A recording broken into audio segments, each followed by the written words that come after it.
Bushy, I break down the ability to buy a house and own a house into two. One is housing attainability, which is the ability to save a deposit, and the other one is housing affordability, which is the ability to continue to maintain to pay the mortgage. Yes. Now, I'm contrary to most property academics, many property commentators. If we just look at housing affordability, that is the ability to pay off a mortgage, it is actually easier today than it was, say, back in 1990. Welcome to the Get Invested podcast, where we share great conversations with experts from all walks of life to uncover their secret know-how and where they invest their time, their skills and their money, and the benefits that this has created. You see, the truth is that everyone invests. Every minute of every day, we're investing our time, our skills, our energy and our money in something. Some of us are investing consciously, some unconsciously, sometimes for good, sometimes for bad, and sometimes for no impact. Get Invested will help you to start living by design, not by default. I'm going to help you to make it happen, not let it happen. You'll hear the top tips on how you can live with conscious intent so that you can live more, work less, and leave a living legacy by investing now. Listen to the show to discover the top tips on how to get started, make the most of your investment journey, and ultimately to be living your dream, not someone else's. More episodes can be found on iTunes or at bushymartin.com.au/get invested. Thanks for listening, and now let's get invested. Hi, freedom fighters. Is housing unaffordable? Is it less affordable now than what it's been in the past? Is it getting worse? And why do I ask? Because with house prices already growing in good areas around the country, there's already mainstream media talk about housing to becoming unaffordable again, and calls for governments to step in and reintroduce measures that will put the handbrake on property demand and property prices like they tried to a few years ago. But is this justified? Well, in my view, and the learned view of today's guest, the answer is no. Housing affordability has become a convenient political football where everyone seems to jump on the bandwagon, and where everyone is an expert and everyone has the answer. From changing housing supply to changing lease terms, stamp duty, capital gains tax, lands tax, negative gearing, zoning, loan policy, you name it. But it's a dynamic, multifaceted issue where isolated, reactive and ill-conceived interventions for the few are likely to have unknown, unintended and far-reaching consequences for the many. At last count, approximately 55% of the wealth of Australian families is held in their home. And first-home buyers trying to get in on the property ladder represent approximately 15% of home buyers. So against this backdrop, the housing affordability debate appears to have the smell of the tail wagging the dog. Now, there's no question that home ownership and or property investment ownership can be the difference between a decent retirement and one where you need government assistance, given the historic performance of property values over time. So getting onto the property ladder is an important first step. But are we treating the symptoms rather than the cause? And are we considering the right questions? So let me ask the question again. Do we really have a housing affordability issue? My response, in the style of my son, he'd say, yeah, nah. It's a question of affordability, or is it accessibility? Because these are two very different things. Yes, I can see that in some areas we have a house purchase accessibility issue in isolated, highly sought after locations. But no, this is not across the board. And in these locations, it's not an affordability crisis, but an access and expectation challenge. It just happens that these locations are also where all the decision makers and the media live, in Sydney and Melbourne. Now, we live in the best country in the world, and the best locations come at a price, because understandably, everyone wants to live there. So the issue in these lifestyle meccas, particularly for first-home buyers, is the savings deposit hurdle. But even the savings deposit dilemma is being reduced with some banks that our know-how broking team deals with, offering home loans that only require 5% deposits, alongside a raft of first-home buyers grants. You can access the super, the stamp duty waivers and concessions, and other deposit incentives like the current home builder grant that's still available. And depending on which state and region you're looking to secure a property, this can add up to in excess of $50,000 of deposit assistance, providing, of course, you can demonstrate 3 to 5% of the purchase price in genuine savings and or rental history outside of the grants. Now, as opposed to affordability, what I call accessibility is what today's guest refers to as attainability. So listen out for his great insights on this during our enlightening discussion today. And in relation to housing affordability, let's have a closer look at the facts rather than the fiction. And when I talk about affordability, I'm not talking about the ability to buy a property, but the ability to afford to service your home loan or pay the rent ongoing. Unfortunately, many commentators only compare the ratio of our incomes versus property prices over time, and this is supposed to be the measure of housing affordability. But in my view, this is way too simplistic, and it's missing the most and more appropriate ingredients that better identify the true underlying housing affordability position. And today's regular guest, the Property Professor Peter Koulizos, has done some great work on this in his capacity as the chair of the Property Investment Professionals of Australia, or PIPA. His work reveals that a more accurate indication of ongoing housing affordability is the percentage of your wages that goes towards your home loan repayments.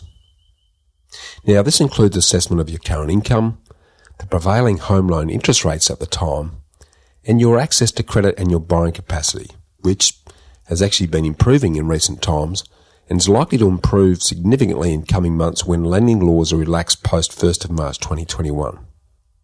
Now, in recent times, there's been many claims that housing is unaffordable and becoming increasingly less affordable. While this might appear the case when you just look at the rise in property values against the rise in total volumes total incomes over time, let's see how it shapes up using Peter's more accurate affordability assessment based on the proportion of your income that you use to make home loan repayments. Now, using these measures, Peter has compared relative housing affordability since 1990, and the results are very revealing. Based on the current average wage of $68,000 a year and an average home loan size of $500,000, using a standard variable home rate of 3.5%, which is actually very conservative and a lot higher than the actual rates in the high 1% and low 2% that you can easily achieve via our know-how finance broking team. The percentage of your wages that go to loan repayments has the following history of trajectory. Way back in 1990, families were devoting 48.1% of their income to home loan repayments. That's nearly half of their income. By 2012, it dropped slightly to 47.5%. In 2018, it was down to 40.9%. And last year, in 2020, it was down to 39.7%. This indicates that in the last 30 years, housing affordability has actually improved significantly, in that you're currently devoting nearly 10% less of your income to home loan repayments. So is housing becoming less affordable, and do we have a housing affordability crisis? Not according to the Property Professor's research. But in my humble opinion, all of this affordability debate belies our real underlying issue, our growing entitled expectations. In our instant iPhone everything world, we're constantly bombarded with misleading images of everyone living the dream and enjoying the biggest, the best, the latest and the greatest. From gadgets to games, clothes to cars and holidays, everything is at our fingertips. We expect and are used to getting everything right now. Just buy now with no money down and pay later. Again, today's guest Peter Koulizos wrote a great article published by News Corp a few years ago that illustrates our current expectations and spending habits in relation to the housing affordability debate, where he describes a typical dinner time discussion between a father and his daughter. And I'm going to repeat it here. The daughter starts, "What's for dinner, Dad?" And Dad replies, "Yeah, roast lamb and veggies. How was your day today?" And the daughter says, "We went to some house inspections." And Dad says, "Did you find anything you liked?" The daughter says, "Yes, but housing is so expensive and unaffordable." And Dad says, "Hang on. Being expensive and unaffordable are two very different things. I agree that housing is expensive. It costs a lot of money to buy, but I don't agree that it's unaffordable." And the daughter says, "What? Are you crazy?" And Dad says, "Just listen for a minute. When your mum and I bought our first house 30 years ago, I was on a beginner's salary of just $12,000. And the daughter says, "What? How could you live off that?" And Dad says, "Well, things were cheaper back then. When we bought our first house, the median house price in Adelaide was only $60,000. The daughter says, "60,000 is impossible, Dad, even for way back then." And Dad says, "Believe me, it was possible. However, interest rates were 17.5%. It was a high interest rate, and on top of that, if you wanted to borrow money, you needed a 25% deposit." And the daughter says, "But today interest rates are only 4.5%. And sideline here, remembering that this is 5 years ago, and average home loan rates are now down in the high 1s to low 2%. And Dad says, "Correct. With interest rates at 4.5%, housing is not as unaffordable as you might think. Today, a beginner's teacher's salary, like I was on, is now $50,000, and the median house price in Adelaide is now $400,000, and you can buy a house with a 5% deposit." The daughter says, "So what's your point?" Well, Dad says, 30 years ago, the deposit was equivalent of 15 months' salary. And the daughter says, "How did you work that out?" Dad says, "Well, 25% of the 60,000 is 15,000. I earned $12,000 over 12 months, so 15,000 was 15 months' salary.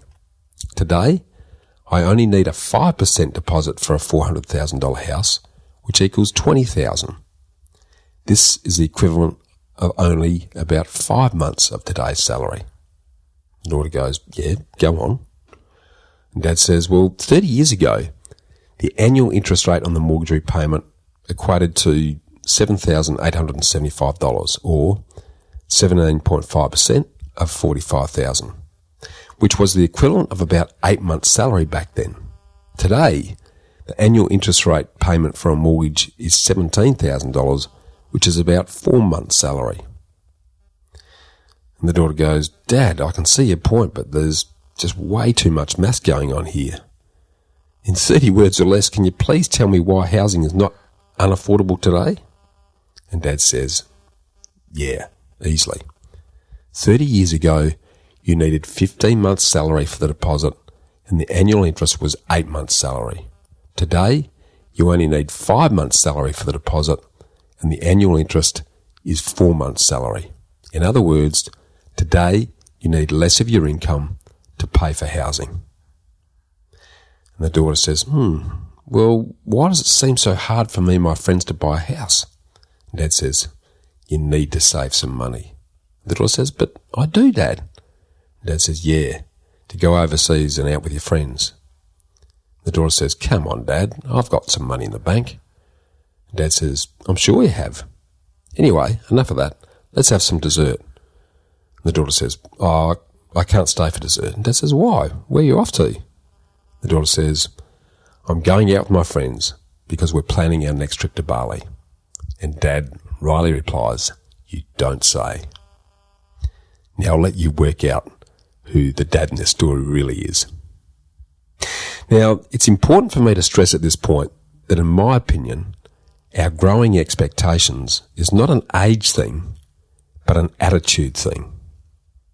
As a result of our instant iPhone means I own addiction, our patience, persistence and saving muscles have withered away from lack of use. But anything worth having comes at a cost, either a small cost now or a much larger cost later.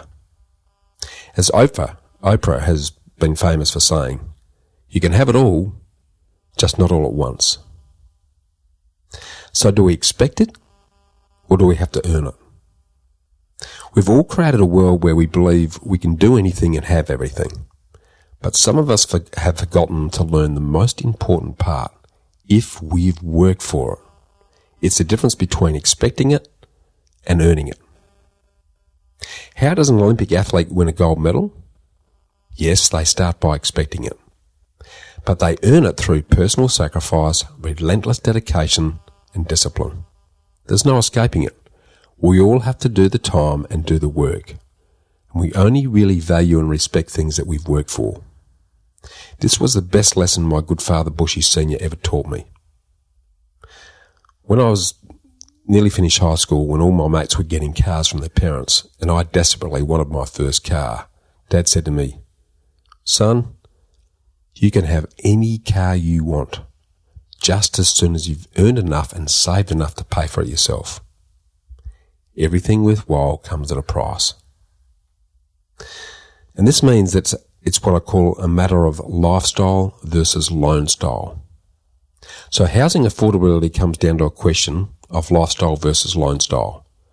If you want the dream home in the dream location now, we need to compromise on lifestyle.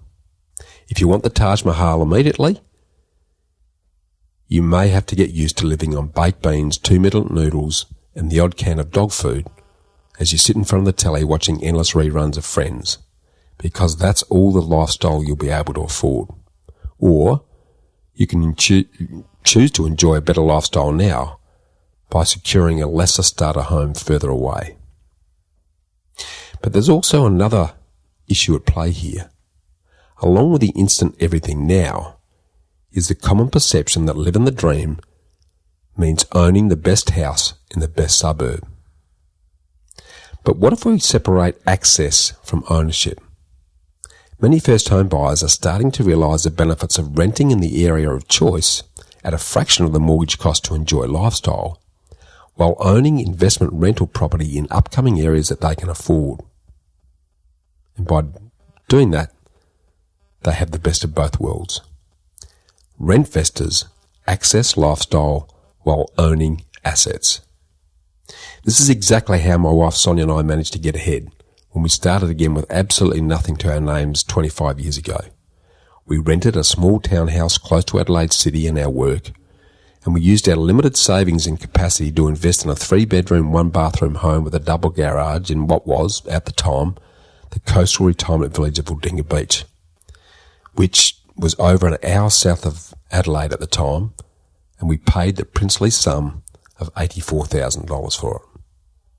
Interestingly, we still own that rental property, which was recently valued at over $500,000. And rentvesting isn't just a housing beginner strategy. It's also a great sunset strategy for those of you approaching your golden years, and one that Sonia and I intend to adopt.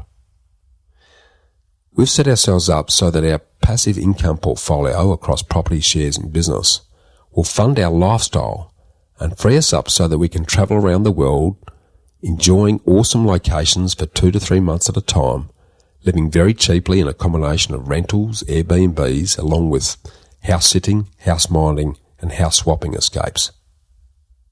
This is in contrast to many retirees who've got all of their wealth tied up in the home, but very little money to survive on.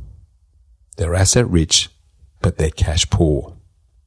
Sadly, many hard-working Aussie couples have blindly and unquestionably followed the old and dangerous myth, like the Pied Piper leading the entranced mice plague over the cliff to drown, of just paying off the home loan and putting their money into super. I think this is the biggest reason that, according to the latest ABS stats, over 73% of retirees over the age of 65 are trying to survive on an average of just $15,300 a year, which is only $295 a week. This is why I'm on a mission to make sure that this isn't going to be you, by helping you to live by design and to get invested. But I digress. You just need to access lifestyle while investing in income-producing assets. You don't try to combine them. You simply separate where you live and rent from where you buy and invest. Now, let's close this affordability discussion with another question. Should we be looking to change everything to cater for the politically correct squeaky wheel minority? First home buyers represent 1 in 7 property purchases. So should we be turning housing policy on its head to cater for the few by meddling with a market that could potentially have significant impacts on the many? Or should the few learn to suck it up, lower their short-term expectations, live within their means, and start saving and become rent investors, or learn to live with a bit less for a little while so they can get started? For those with the courage, the discipline, patience and persistence, it will be one of their greatest life lessons. And these are the very qualities that perfectly describe today's returning guest, the Property Professor Peter Koulizos. Peter is fast becoming one of our regular property commentators here on Get Invested, and if you want to hear his full story and his backstory, check out episode 41. To refresh your memories on his impressive property credentials, Peter is currently the Program Director and Lecturer for the Master of Property degree at the University of Adelaide, and he's been teaching in real estate and property investment for over 20 years.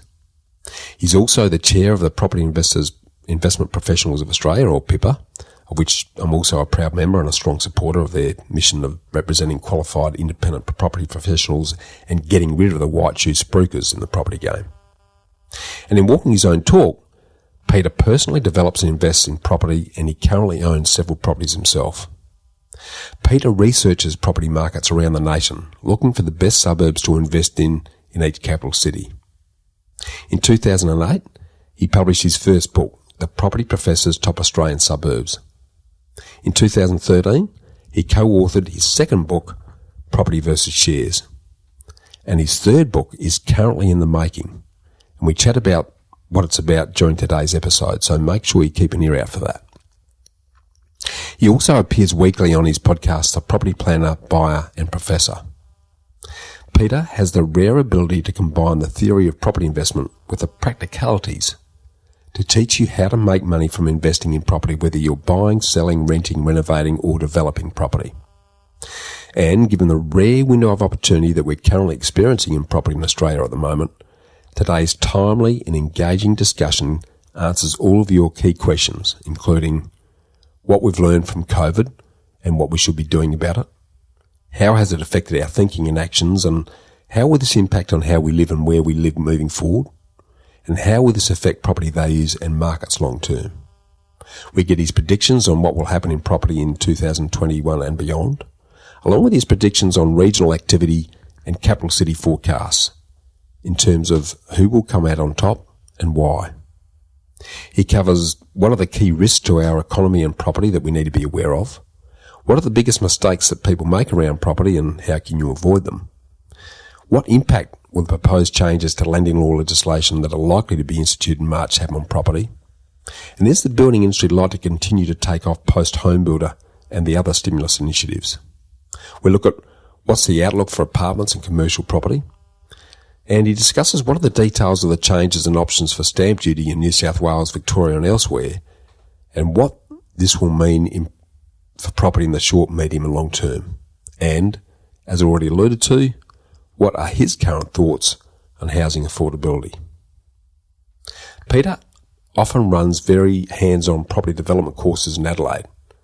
If you're interested in joining him and or getting a copy of his upcoming book, and he's about to open his own buyer's agency in Adelaide, so if you're interested in any of this, feel free to check him out further on his LinkedIn profile, where you can get all of his contact details. In the meantime, enjoy this lively, engaging and always entertaining discussion with Peter Koulizos.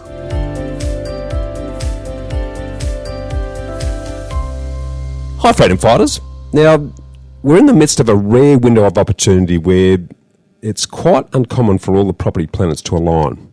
So it's very timely and quite opportune to chat again with one of Australia's preeminent experts on all things property and a great fellow Adelaidean, the Property Professor Peter Koulizos. So great to have you back on the show. So welcome, and let's get invested again, Peter. How are you, Bushy? I'm very good, mate. I'm very good. Very pleased to be enjoying our wonderful state and the best kept secret in the country, I believe, Peter. I agree. Weather's pretty good. We dealt with COVID-19 very, very well. And from a property perspective, as you say, the planets are aligning. They are. So I'm quite keen to dig into that in quite some detail today with you, just so that we can really open the eyes and the ears of the listeners to the opportunity that we're on the cusp of enjoying. But for those that haven't listened to the past episode and who have been living under a rock and don't know who you are, mate, can I get you to give us a very brief refresher on who you are, what you do, and why you do what you do? Yeah, sure. So work-wise, I'm the Program Director for the Master of Property at the University of Adelaide. I've been teaching in property and or investment for about 25 years. I've written a couple of books, one called Top Australian Suburbs, the other one called Property versus Shares, and there's a third one coming out about mid-year, all based on small-scale residential property development.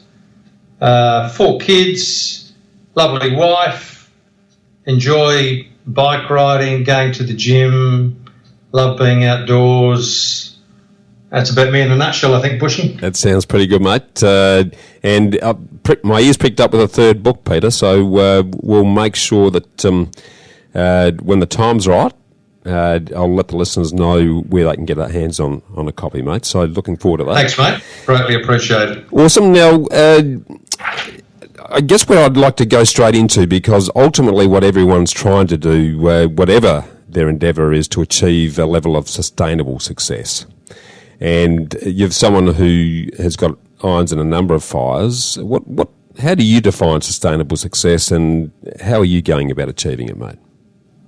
So for me, sustainable success is the opportunity to, if we're looking at money, forgetting about the personal side, but if we're just looking at finances, it's just the ability to have a continual stream of income. And it might vary from time to time, especially if you have residential property or if you've got, shares and you're expecting dividends, or through maybe property development or property and renovation. So if you've got a formula that you can repeat, I think that's a great first step to sustainable financial success. Yeah, so very well summed up there, mate. And I think the two key words there that you've mentioned are, one, a formula, so that you're following rules that you know that are going to work and have been proven, and it's therefore repeatable, so you can continue to keep doing it. So some very wise words there, mate. How are you going about achieving all of that? Yeah, look, I've been interested in real estate probably since I was born, because Dad was a real estate agent. Actually, he wasn't a real estate agent when I was born. I think he became one when I was about 10 years old. But anyway, I've been interested in real estate for a long time. So even without wanting to or realising, a lot of that property knowledge soaked in through the process of osmosis. But that's all well and good, but you're only getting one person's perspective. I've got 3 postgraduate degrees all related to property and town planning. So I think I have enough knowledge. So I've got the theory.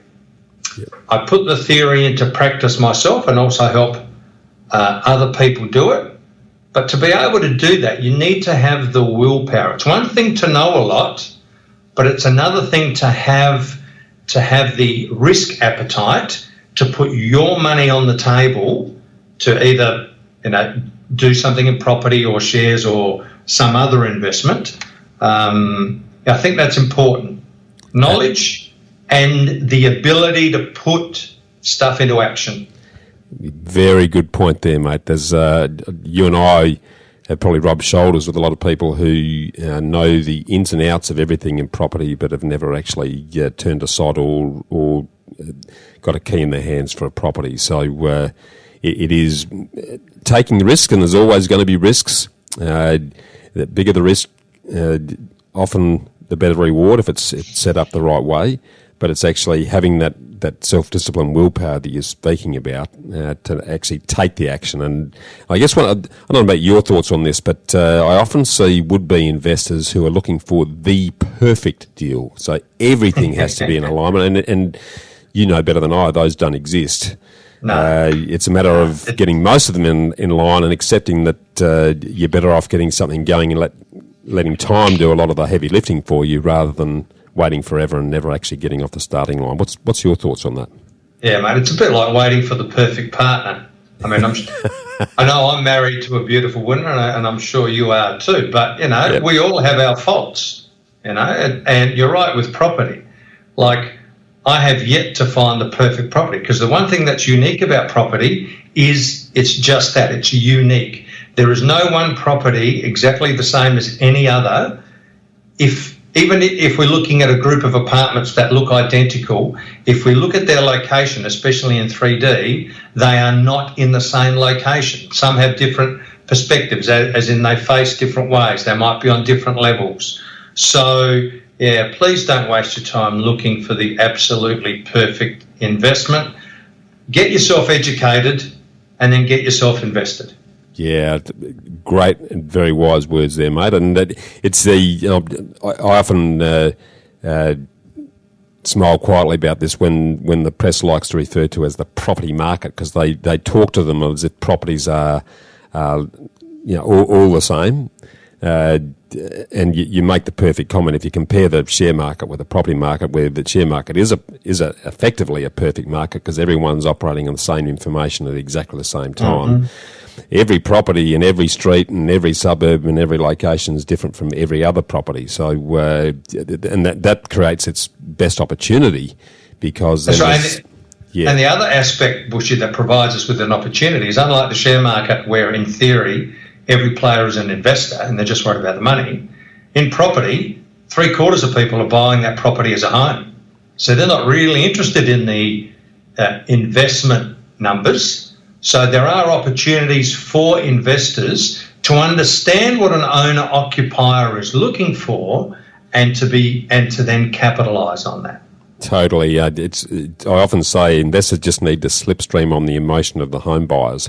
Correct. And if we, because a lot of them will pay a lot more money for something that you and I wouldn't, but because they have to have it, then that can drive values. And if we're aware of that, and then we can mimic that and show. Yeah, simple things that don't cost a lot of money. For example, like a double garage can add so much value to a property. Whereas if you just look at the numbers, you think, oh well, single garage to double garage only cost me an extra $2,000, but it can add an extra 20 or 30,000. So from an investment point of view, it may not sound logical, but again, most property, 75% of property is generally bought on emotion as a home. So that's one of the big differences between the stock market and the property market, is who the players are. Yeah, totally. Absolutely.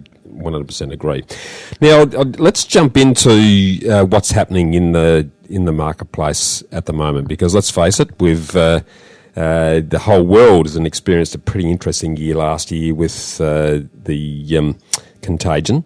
But with all of those sort of situations, there's always some great opportunities and possibilities that flow out of that. Would love to get your initial thoughts on what have we learned and from what happened last year, and what should we be doing about it if we're interested in property? Right. So what I did here is a number of property developers land banked during that time. So they obviously had a lot of guts. A lot of us were panicking as to what was going to happen, because even though we've had recessions before, we'd never experienced a pandemic and with many people locked down. Yeah.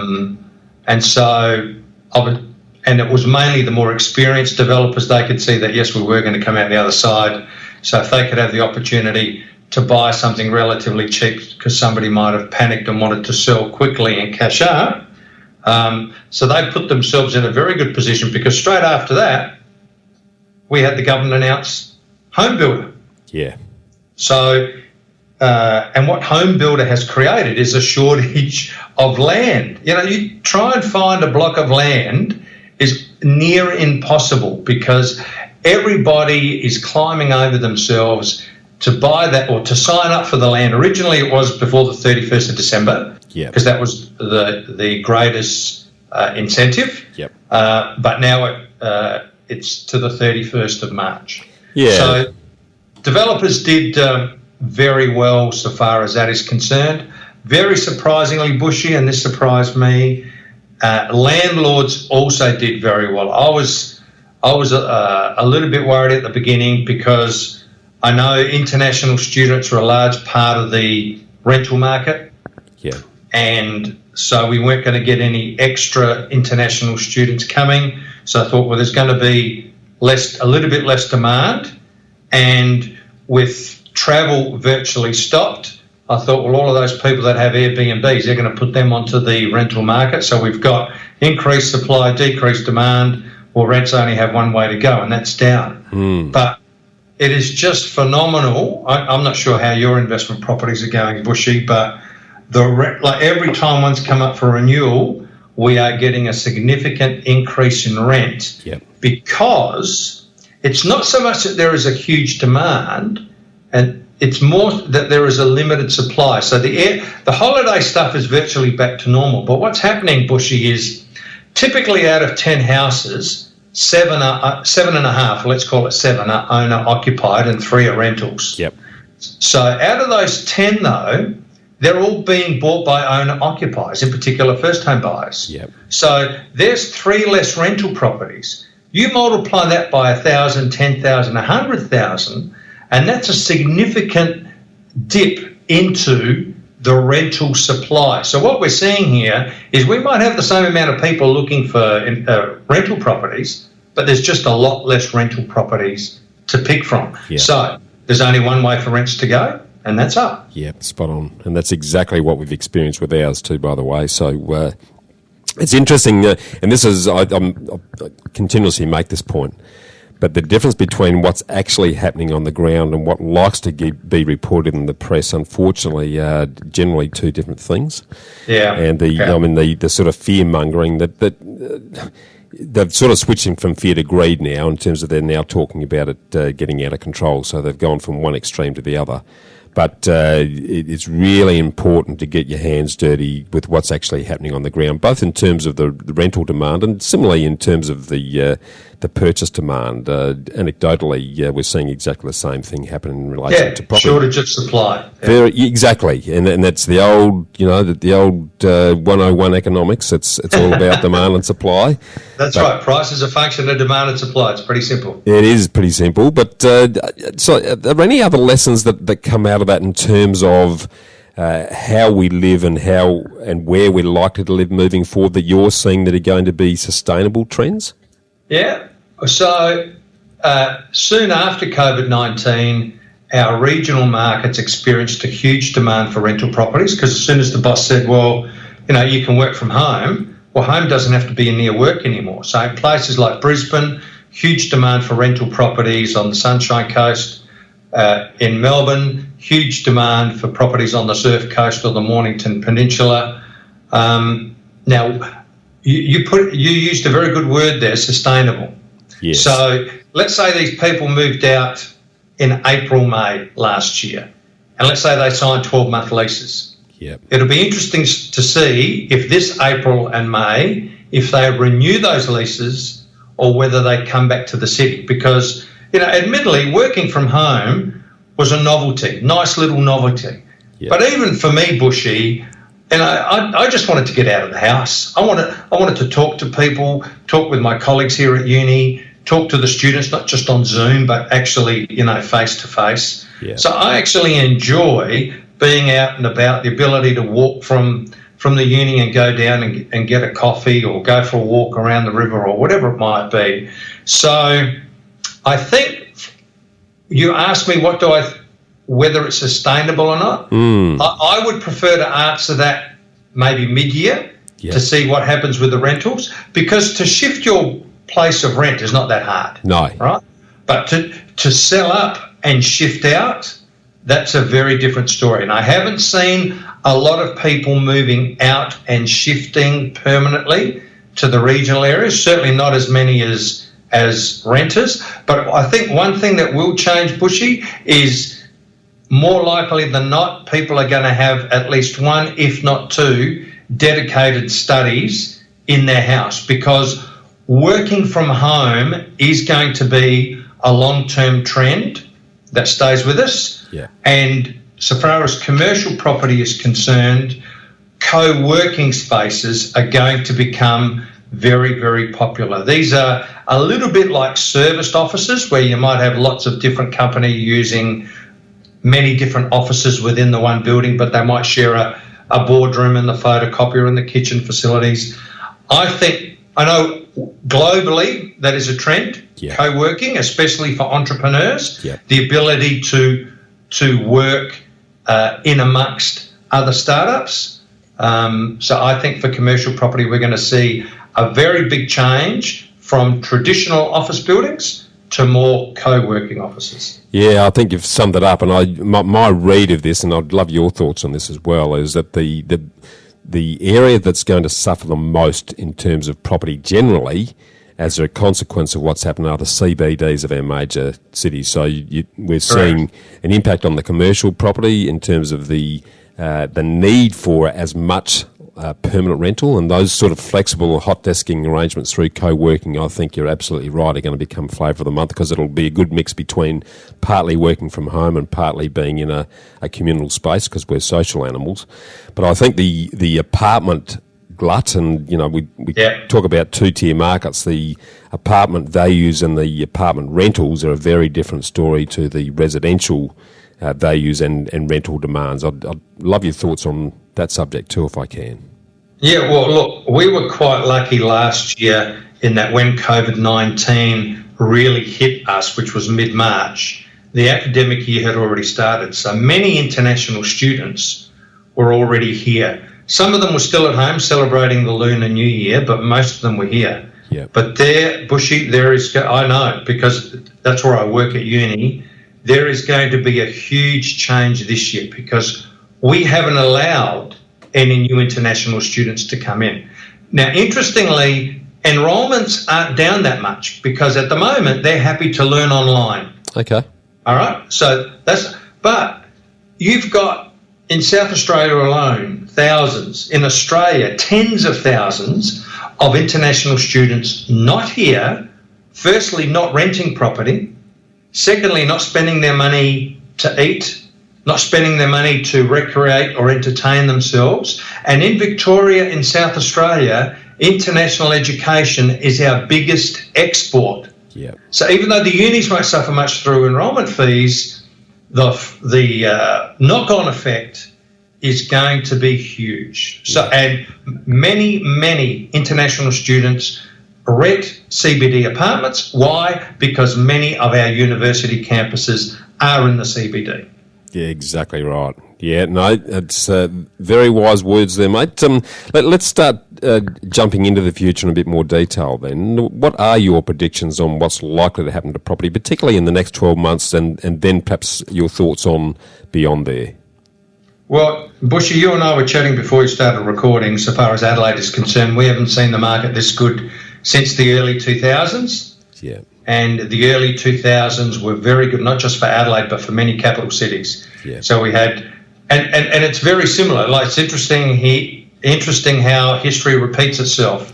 So 2001 was as a result, especially in Adelaide and South Australia, of the recession in the 90s and the state bank collapse, right? So we had a long period of nothing happening here, economically and property-wise. Yeah.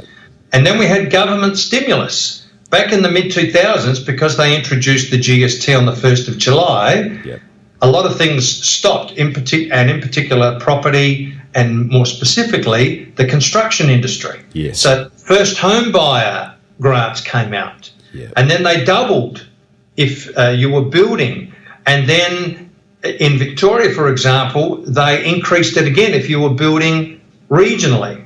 Yes. So you see the similarity here, Bushy? Absolutely. We've had a recession, government stimulus, here we go again. So I think we're going to do very, very well. Most people think that recessions are no good for property prices, but I think I spoke about it on a previous show of yours, mate, that yes. I looked at in the 1970s recession, 80s recession, 90s recession and the GFC, and property prices were solid. And in some cases they went up exceptionally, but they were for other reasons other than obviously being in a recession. And the same is going to happen here. Yeah. One reason is a lack of supply. Some people are still worried. When you are worried, you are less likely to sell your home, because it's better to stay where you are rather than have the bank look at your finances and maybe they're suggesting that you need to do something that you're not prepared to do or you can't do. So people are just sitting on their eggs at the moment.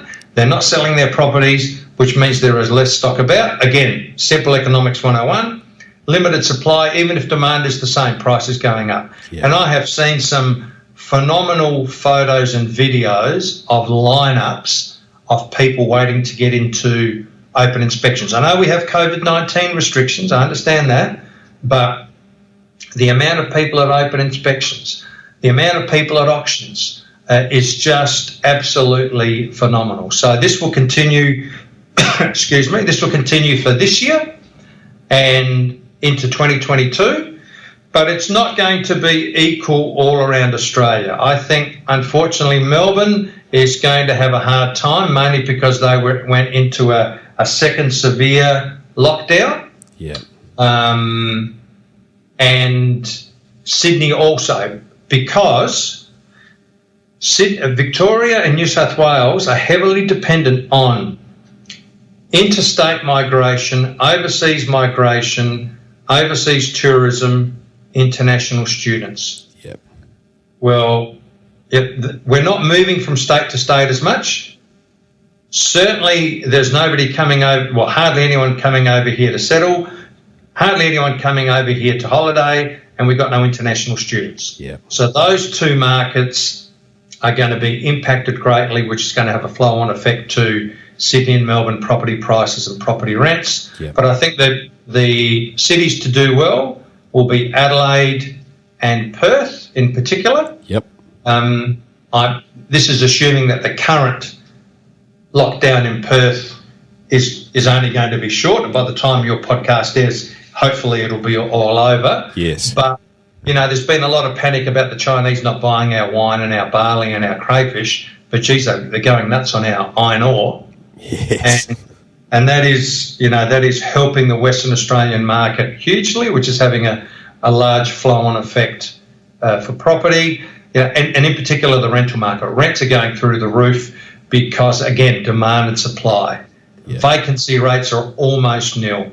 Just phenomenal. Yeah, absolutely. And it's been a long time coming, and as we know, WA generally is very heavily reliant on the resources sector, but as you say, the only place China can get the quantity of iron ore they need and will be for at least the next 4 years, even if they decide to try and open up their own reserves, Perth is extremely well placed to position for it, and we're certainly assisting a number of investors to secure properties over there as we speak.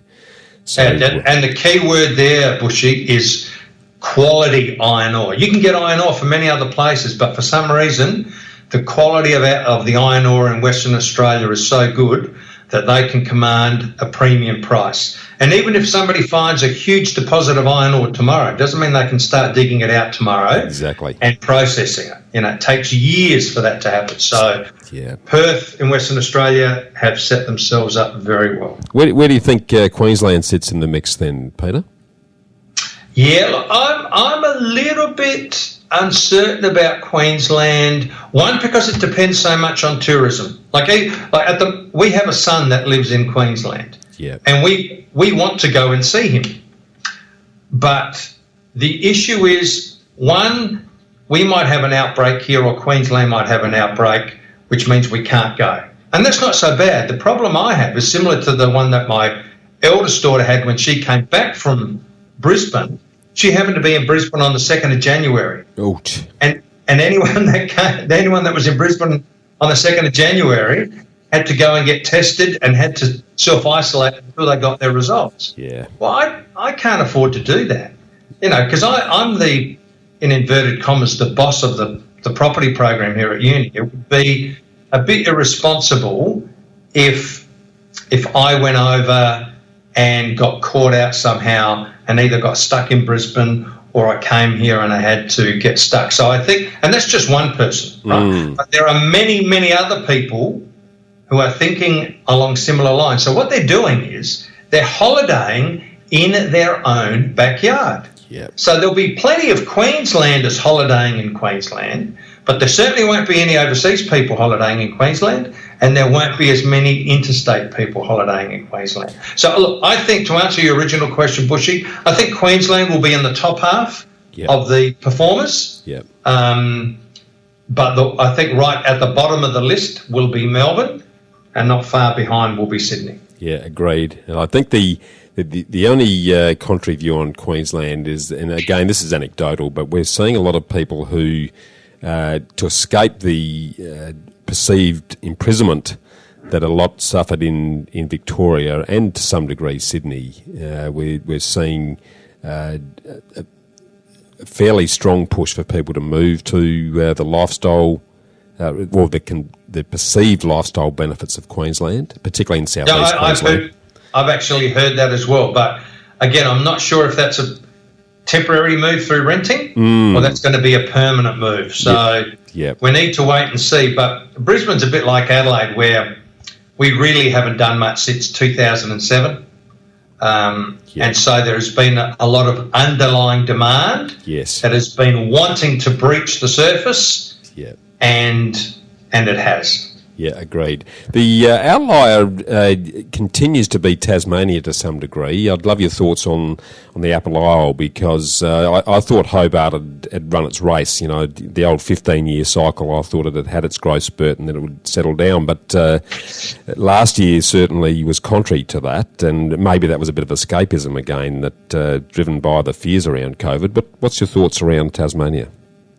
Yeah, look, Hobart and Tasmania had a really good upswing of the property cycle back in 2017, 18 and 19. So just from a property cycle perspective, I don't think that can be sustained or continued by continuing to increase. But if we have, like we said before, people migrating from Victoria in particular to settle in Tasmania, then yes, maybe Hobart will have another second kicker. Because you're right, it did perform quite well. Hobart had an almost 7% increase in property prices year on year, which put it up near the top of the performers. Not as good as Darwin, which had 11.5%, and Canberra, which was 8.5%. But it still performed quite well. So we'll have to watch and see what happens there. And you mentioned the Territory. Having lived and worked in the Territory for many years, know that part of the world pretty well. The almost misleading thing about the Territory is it's coming off such a small base and a low base that it doesn't take much of an increase to appear in percentage terms to be quite large, and because it doesn't have that critical mass, there's a lot more volatility around what happens up in that neck of the woods. What's your thoughts around that? Yeah, look, it had 15% increase year on year. Darwin did, which is just phenomenal. But you're right, it is coming off a very, very low base, because I think property prices in Darwin are still below where they were 10 years ago. They are. Yep, spot on. Absolutely spot on. Yeah, no, absolutely dead right there. Mate, something I would love to delve on, and you touched on this earlier, the fact that properties historically have generally performed pretty well during, and quite resilient during recessionary times. About the only time that we see property values affected is when, because I believe the big driver of demand and supply is access to credit. Now, we're about to see potentially a fairly significant, what might appear a subtle, but in my mind a very significant change that's likely to come into effect on the 1st of March with some legislation changes relaxing the lending laws that shifts the onus from the banks proving someone can pay a loan to the borrowers doing it, which in a perfect world is exactly where it should be. My guess is that, and it'll take a few months for the policy changes to filter through, but it's likely that there'll be greater access to credit and greater access to more credit, which traditionally tends to put demand pressures on, and we see property values rise. What's your read of the impact that's likely to have? Yeah, look, I agree 100%. I think the two factors that have a big impact on property is the availability of credit and also consumer and to a lesser extent business confidence. Yeah. If money is available and people can borrow that money relatively easily, then all goes well, not just for the property market, but for the whole economy. And so for the first time, if we look at Australian consumer confidence, for the first time in 8 years, we're over 110. So 100, if we're at 100, that means there's just as many people that think the economy is going to go well as people think that the economy is going to tank. But here we are at 110, which means that there are more people that think the economy is going to go well than the economy is going to tank. And like I said before, that's the first time in 7 or 8 years that we have hit 110. So that's got to tell you something. That's a good combination. I wasn't aware of what the current consumer confidence was, and you make a very good point. There's no point having access to money if no one's if they're too scared to go and grab it. So you're absolutely spot on there. And given that quite a few people have war chests as well, I heard a figure quoted the other day that there's about $70 billion sitting in people's bank accounts as a result of not being able to travel for their overseas holidays, which is prime for investment in other things. So you put those combinations together, good equity and good borrowing capacity, and property starting to shape up as a pretty good model. And if you overlay that with some of the shenanigans that you're hearing around the herd driving equity prices through the game shop fiasco and similar things will happen elsewhere, the volatility that's going to occur in that sector will make property look pretty attractive, I believe. I agree, mate. Yeah. Now, mate, just before we touch on a couple of other things, we've talked about COVID. We've talked about the international borders as risks that will have an impact on the economy and indirectly on property. Are there any other key risks that you think that we need to be looking at that might have an impact moving forward? Look, COVID-19 is the biggest one, but now the vaccine is being rolled out. Well, not Australia yet, but the short experience we've had with the rollout of the vaccine overseas seems like it's going pretty well. So it looks pretty smooth sailing, but the only unknown is our trade, which we've mentioned before, the trade with China. Yeah. Because they're our biggest supplier of international students. Yeah. Right? Yeah. And we talked about the fact that, they put a tariff on our grain, on our wine, on our crayfish. So that is going to have some impact. How great? We will see. I was just reading an article before I came on, Bushy, and it says Australian figures released today showed Australian wine exports for the 12 months to December were 2.89 billion, down from 2.99 billion in the year to September 30. In 20 words or less, we've dropped about 100 million in 3 months, which is just a 5% difference. But that's over a whole year, right? So we're not comparing quarters. Yeah, we're comparing. So, but, 5. That's not a huge difference. Right. And the other thing is, it's not only Chinese people that drink wine, obviously. All right, so if they're gonna buy their wine from somewhere else, wherever that somewhere else is, they're not exporting to the countries that they used to. So there are opportunities there. All right, we may not get as good a price or sell as much, but it's not like the end of the world and there are no other markets to sell our wine or our crayfish or our grain to other than China. Yeah, make a very good point there, mate. Absolutely agree. If you're taking a long-term view, which is the way you and I operate, then it's just a matter of reshuffling the deck and looking at where the opportunities are and being slightly biased, but knowing how good our wine is when you compare it with other parts of the world. The Chinese might think they're going to get the same thing from somewhere else, but I think the taste buds will tell them the story long term, mate. Very good. Mate, I'd love to switch into some of the legislative changes that we're starting to see occurring, and it goes hand in hand with the flow-on from COVID. There's the housing affordability issue that's been floating around for quite some years now, but I'm very encouraged to see the New South Wales government have the confidence to at least be giving property purchasers an option around either paying all the stamp duty up front or sort of virtually amortising it effectively as a land tax for the life of the property. And Victoria's also introduced some sort of temporary reductions in stamp duty. What's your read of what these changes may do to property generally, both in terms of the short, medium and long-term view?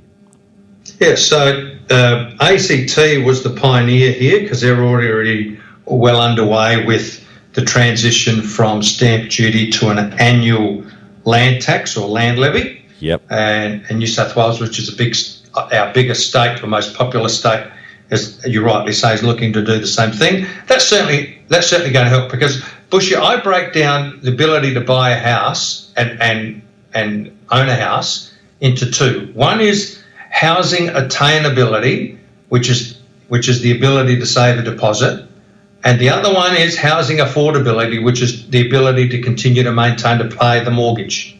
Yes. Now, I'm contrary to most property academics, many property commentators. If we just look at housing affordability, that is the ability to pay off a mortgage, it is actually easier today than it was, say, back in 1990. No question. And the main reason is because interest rates are so low. Yep. That is the main reason. Yep. So I think it's unfair to compare housing affordability and only contrast income and house prices. I mean, one of the reasons we invest in property is because property goes up at a greater rate than inflation. Yep. So of course you are going to see in most places around the world property prices growing faster than wages. Yep. But if we were only paying outright cash to buy a house, then I would say, well, we don't need to consider the mortgage component. Yep. But, 99.9% of us have to take out a mortgage to buy a property. Yep. So therefore, the interest rate plays a critical role in how affordable housing is. So in my opinion, if we look at housing affordability as the capacity to pay your mortgage, you're much better off today than you were in the past. But where people are worse off is the ability to save a deposit to buy the house. So I'm not going to guess how old you are, Bushy, but I reckon you and I are a similar era. Yep, we are. Right? Yep. Now, you may remember, we couldn't buy a place with a 5% deposit. No. It needed to be a 20 to 25% deposit. Yeah. But our home owner grants were relatively much more generous back in the 80s than they were today. Yes. See, back in the 80s, we could get up to $5,000. Yeah. Right? Now, you fast track 40 years and it's $15,000. It's only gone up 3 times when property prices have gone up much more than that, and so have many other goods and services. Yeah. So I understand that it might be harder for young people to save a deposit to get into the housing market, but so far as a mortgage is concerned, if you do your numbers, you will see that your mortgage repayment, including principal and interest, in most cases, is less than the rent that you would pay. Absolutely right. And the other very important point that you make there, I think, and I 100% agree with you, even as an investor, you don't have to work too hard to create a positive cash flow property now as a result of the cost of money being so low. So the affordability issue, and I it's like talking to my brother when I talk to you, Peter. I agree exactly with your thoughts around what true affordability is. And I love your term attainability, because the biggest hurdle to get people into property, whether it be owner-occupied or investor, is the size of the deposit. And it's the money you can't borrow against that's the biggest hurdle. So stamp duty varies around the country, but it's anywhere between 4 to 6% on top of the purchase price. Well, that's a big lump of deposit that people have got to find. Now, if governments are waking up to the smarts of getting that money over longer term rather than a big lump, then it's doing two things. It's reducing that hurdle, but it's also potentially encouraging more property turnover, because if it's not such a big impact to get in and get out, the turnover costs are lower, then it's likely to create a little bit more flexibility in that. So ultimately, I think it's going to be good all round. What are your thoughts on that? Yeah, look, I agree. The one thing that worries me about being easier to buy and sell is we might get speculators back in the market, and we can see what speculators do to the stock market. One of the things that stops people from buying property and speculating on it, like maybe renovating and then selling, is the huge cost to get in and out. Now, I don't necessarily agree with that, because again, you and I might remember, Bushy, when the GST came in, wasn't stamp duty supposed to go out? Yeah, that's right. That's exactly right. And it's still here. So, look, I think it would be great if stamp duty was minimised for first home buyers at least, because the hardest property to buy is your first one. Yeah. Whether you're an owner, occupier or investor, the hardest property to buy is the first one. So give people a break, especially those looking to buy their first home, so far as stamp duty is concerned, and then that'll make it a lot easier for people to get into the property ownership market and off the rental wheel. Yeah, very wise words as usual. Mate, around the property scenario, any final thoughts and words on what the long-term trajectory is and the impact that it's going to have on economy and lifestyles as we move forward? Yeah, look, I think we can forget about, in this very low inflation and interest rate environment, we can forget about property prices doubling every 10 years. Yep. It'll be more like doubling every 15 years. Yep. And I think if you were looking to buy property to make a profit, a short-term profit in particular, which we all should have bought last year, but, we're all geniuses in hindsight. But you're better off buying this year, because I can guarantee you next year property prices will be higher than they are this year, and in some places they will be significantly higher. Yeah, 100% agree, and great to hear someone else saying exactly the same thing, mate. That's very good thoughts. Now, I'm going to sort of switch lanes a little bit back into something a little bit more personal, but I call it the bushfire round, which are 5 very quick questions that I'd like to get you to share your words of wisdom on. Mate, what's your favourite quote and why? The value in real estate is in the land. Yeah. You make your money because when you buy a property, which is made up of 2 components, land and building, it's the land that appreciates in value, because the building depreciates in value. As it gets older, it is worth less. Yeah, brilliantly said. Back on the book front, the top book you'd recommend and why. Let's talk a little bit on that subject about your new book that's coming out. What's it called, and when can they get their hands on it? And then, apart from your words of wisdom, any other book you suggest the readers get their hands on? That's a very good question. What is the book title? I'm not sure yet, Bushy, because I'm writing the book with Margaret Lomas. Do you know Margaret? I do. Yeah. Well, Margaret's doing a little development down in Christie's Beach, a South Australian beachside suburb. Yep. And so she's documenting it like a diary, and then I'm coming in adding so-called expert tips on what went well, what didn't go so well, and tips for people that want to get in. So we haven't, even though we've almost finished the book, we haven't come up with the title yet, but it should be out mid-year. Yep. The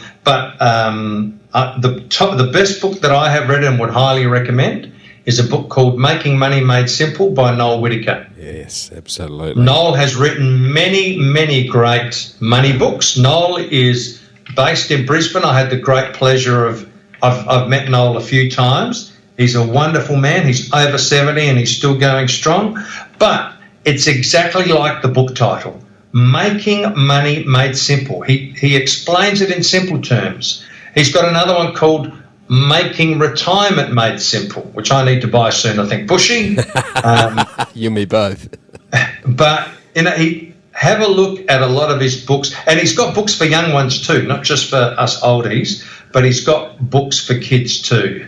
He's a great author. He's an awesome author. I've got a number of his books on the shelf behind me as we speak, and one of them actually talks about the tax treatment of investment property. So investors that are listening, he's written a brilliant book that breaks it down into very simple and easy to understand terms, but really gives you the juice on exactly how you need to be structuring things to look after yourself and improve that affordability piece as an investor. No, great thoughts there.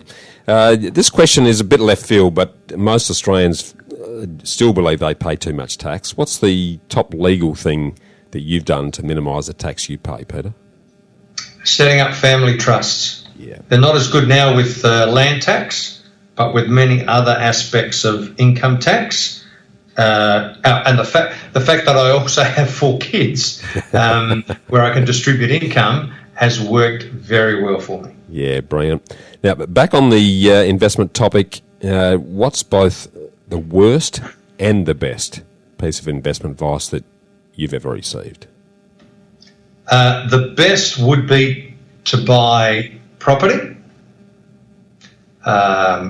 Obviously, the right type of property in the right street in the right suburb. The worst piece of advice I received was to buy some speculative stocks, which are worth much, much less than what I paid for them.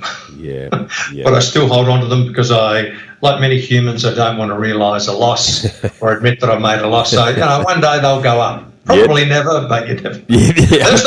That's not to say that the stock market is a bad place to be in, but I just took my so-called advice from the wrong person. No, good call. Final exercises back on the sort of habits and rituals that you adopt on an almost daily basis. What's one of those that you believe that has contributed most to your success today? I'm always keen to improve my knowledge, Pushy. So whether it's reading a short article, even enrolling in a course, like I teach property at university, but it doesn't mean that I know absolutely everything about every aspect of property. So I'm keen to know more, and the property environment is changing. Back when my dad made some good money in property, the market was very different. Property prices used to go up significantly every year. We had a huge amount of overseas migrants coming to settle in Australia, but that doesn't happen anymore. People are less likely today to want or own their own home as it was in the past. So basically, I'm keen to educate myself. Yeah, and I think the emphasising one of the key points there to keep educating yourself because it's not static. Yeah. That's the dynamics. Learning. Yeah, exactly, and that's the exciting piece for me. If I haven't learned something every day, then I'm wondering what I've done wrong. So love your thoughts around that, mate. Final question, and it's a big question. If I gave you a microphone that spoke to every single one of the 7.7 billion people that are currently alive in the world, and I gave you 1 minute to talk, what would you say?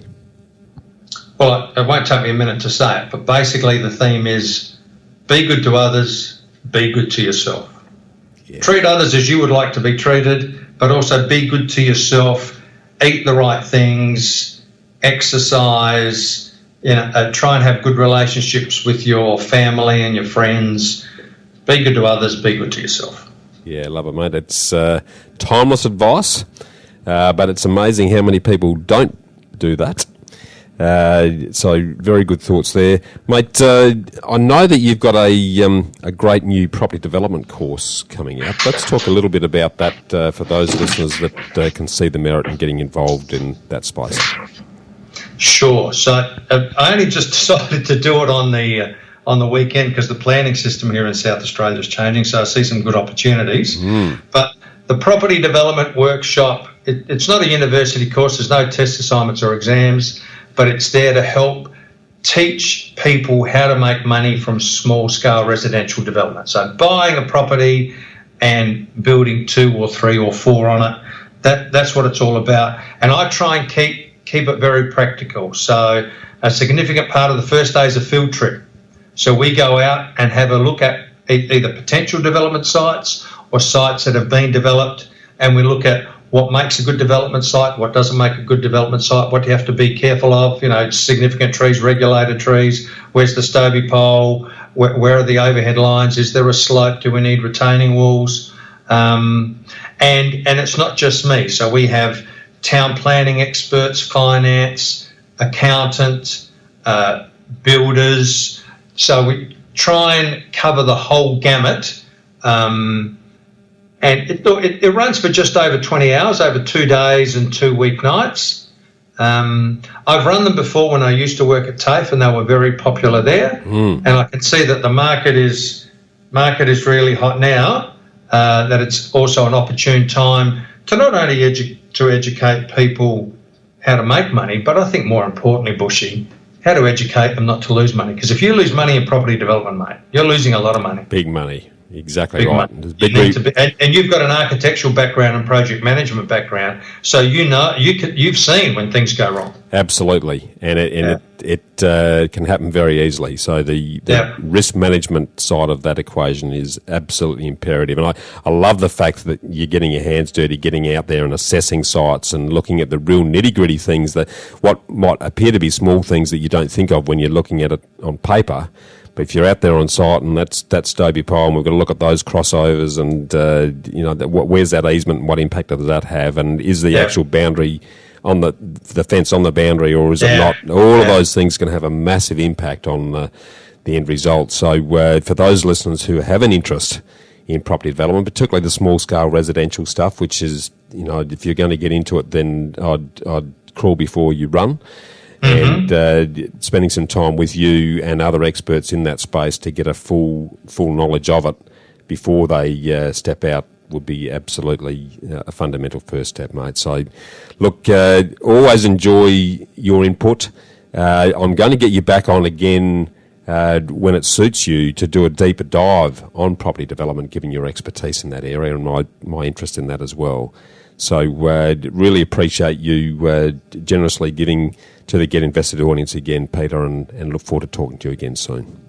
Pleasure. Look, in the meantime, Bushy, if people want, if I've got it, I'm not very good with the IT, but I do have a YouTube channel where I have actually documented on video my last development that I did at Port Noarlunga South, where we interview a lot of the major players like the accountant and the architect and the building designer and the builder and so on. So if people just want to get an overview of what it's all about, they can have a look at that. So if they Google Peter Koulizos or the Property Professor, I'm sure they will find it.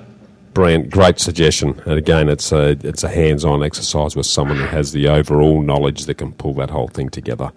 So very appreciative of your generosity again, mate, and looking forward to continuing to talk to you. Keep up the great work with the Property Investment Professionals of Australia. I always like to say that if you're going to get involved in property, make sure that you're talking to someone who's on board with PIPA, so that there's a level of independence. Qualified people. Absolutely. So make sure you're asking that question of anyone that's in your property team. But in the meantime, mate, thanks again, and I'll look forward to talking to you again soon. Thank you very much, Bushy. Always a pleasure to chat. Thanks, Peter. Well, freedom fighters, how good was that? To get a summary of all this investment gold in the show notes, just email me on hello@khgroup.com.au. It's HELLO@khgroup.com.au. or check us out at www.bushymartin.com.au/getinvested. I look forward to joining you next week for another episode of the Get Invested podcast.